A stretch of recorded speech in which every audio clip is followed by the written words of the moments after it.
After more than a decade, the U.S. military is winding down its mission in Afghanistan, and packing up is never easy. It's not cheap either. CNN's Anna Korn has the story. With the end in sight for America's longest war, this is what packing up looks like in Afghanistan.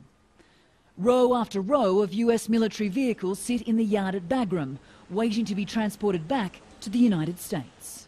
We've got tens of thousands of vehicles that need to go back to the depots in the United States, be reset and issued back to the Army.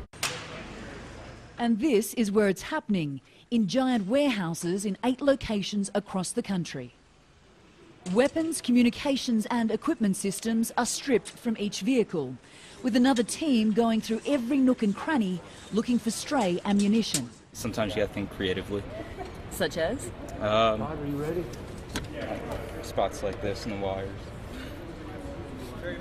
Just places you wouldn't normally look. Yeah. Up to 1,500 vehicles will be retrograded each month as more and more US bases close down. So far, already 400 have shut up shop.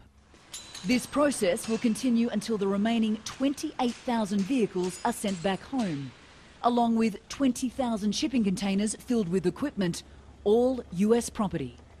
An exercise that will cost $6 billion. Brigadier General Stephen Shapiro was in charge of closing down US operations in Iraq and says this handoff is part of the natural progression of war. The general feeling is a good feeling. It is time to go home, but it's time to go home because most of us think the Afghans have it. So it's a very good feeling. It's about going home, but frankly, it's about winning. And while many question whether this war has actually been won, the US believes its job here is done, handing over control to the Afghans and their security force of 350,000 troops.